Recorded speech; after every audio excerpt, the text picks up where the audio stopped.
Good morning. Let's start with the next chapter of grammar, lesson 13, non-finite verbs. Although if you remember, we have done this, a little bit in our lesson number 1, where we were learning about the simple sentence, complex and compound. I have given you the idea, the difference between the finite and non-finite verbs. But now in this lesson, we are going to learn the things in detail. Non-finite verbs. Before that, come to the same thing which we have already, learnt. Verbs could be classified into two types: finite, non-finite verbs. Finite verbs are those verbs which changes with tense or the subject. They changes with the tense and the subject. Just imagine, see, play. The verb here, play. Oh, just let me hold a pencil. Just wait. Yes, coming back with the pen. Because now I don't have a chalk. So with the pen. Changes with tense or subject. Like, see, this verb plays. He plays cricket. Here, this is changing with the subject he. Here, this is the present tense. He is singular, so play becomes plays. You got it? And if it is the plural, the subject is plural, this is going to change as play. They play cricket. So finite verbs are changing according to the tense and according to the subject. Like if it is in the past tense, better this is going to be he played cricket. He played cricket. You understood or not? In simple way. Play is a verb. This changes with the subject and according to the tense. On the other side, about this lesson, non-finite verbs. Non-finite verbs are those verbs which do not change with tense or subject. Do not change. Like, see the word play here, but here we have add this to, this becomes now infinitive. He, although this is a singular subject, but this is not going to get affected. Non-finite verbs are not going to get affected. He wants to play cricket. This is not going to be like this. He wants to play cricket. No. You got it? Non-finite verbs are not affected by the tense and nor with the subject. You got it? He wants to play cricket. I have chosen the verb play only here so that you can make out a difference. Here, nothing happens with the verb play because it becomes now infinitive. And when it is infinitive, it comes under non-finite verbs and they do not change with the tense or subject. And I want you all to draw this in your notebooks. This I'm going to check when you're going to send your notebooks, okay? This way. So non-finite verbs are a further of three types: infinitives, gerunds, participle. And in this lesson you're going to learn in detail. And seriously, better, this lesson is going to be the base for your grammar. Keep in mind, non-finite verbs, first I've told you, do not change with the tense or subject. Then further, non-finite verbs are of three types: infinitives, gerunds, participles. Infinitives. In this video we are going to learn about infinitives, and in the coming week, next week, we are going to learn about gerunds and participles. Infinitives are those verbs which are having to in front of the verb: to eat, to jump, to play, to run. Usually infinitives are having two word in front of the verbs. Keep in mind, usually. I'm going to tell you even the bare infinitives you are going to learn in this lesson. Bare infinitive means where this word to is not there. But usually wherever there is to play, to eat, to jump, these verbs are called infinitives. So coming back to your book, in your book, open your book. Now lesson number 13, write down unit test 2. Because we are going to learn infinitives in this video, unit test 2. Now see the same thing they have given, better definition. They have given a non-finite verb does not show a particular tense, person or a number.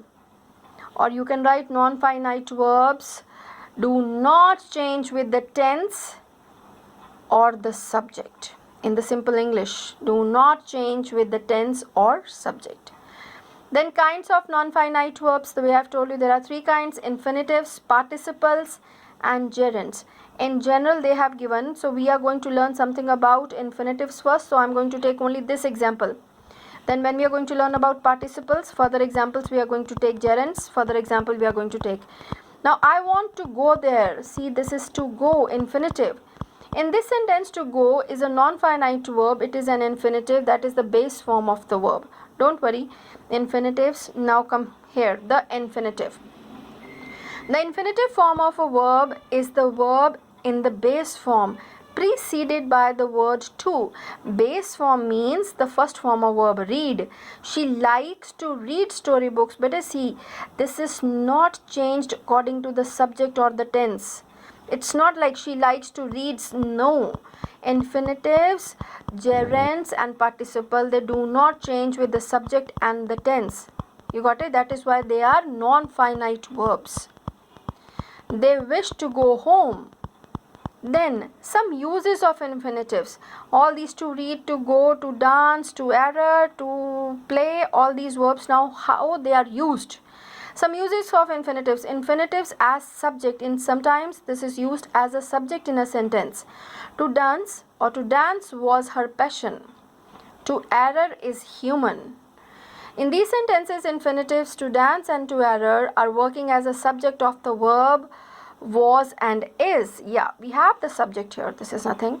Infinitive as the object.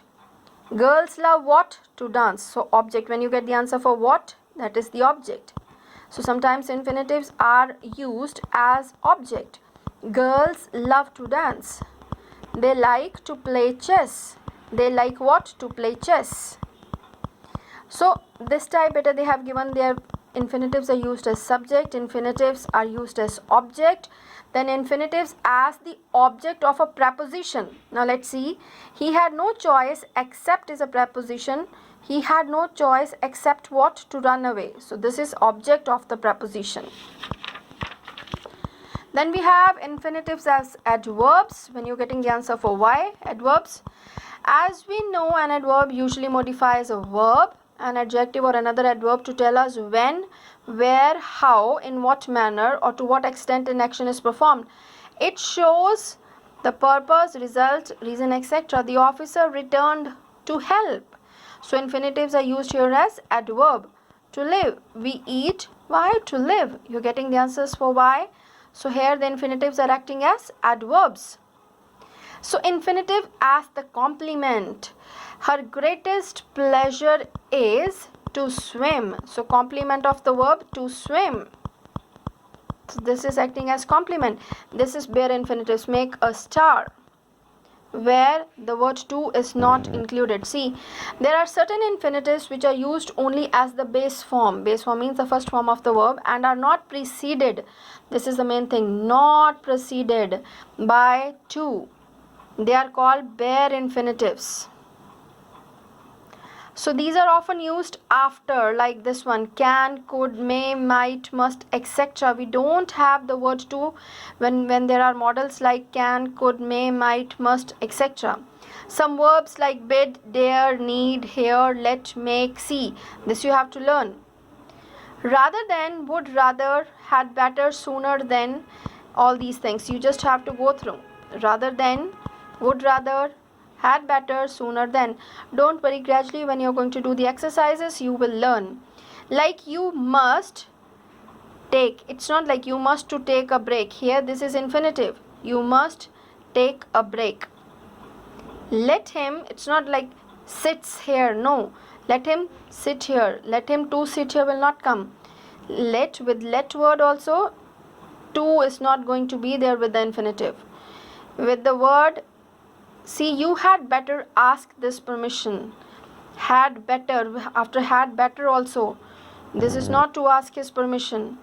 I would rather to die than surrender. No. With would rather. Again would rather. After that any verb is going to be there without to. That is infinitive only. So but I'm just telling you, you just have to go through these things again and again to understand. But in this portion of this video, I'm just going to take infinitive first because I want you to just go through for infinitive. And in the coming week, I'm going to take the participle because participle are further of 3 types. Then we are having gerunds, correct usage is also there. Don't worry because this lesson is little long, so I'm going to take in portions because this is really very, very important. The children are getting so many problems for gerunds, infinitives and participles. I'll try my best to make the things clear to you. Thank you. God bless you.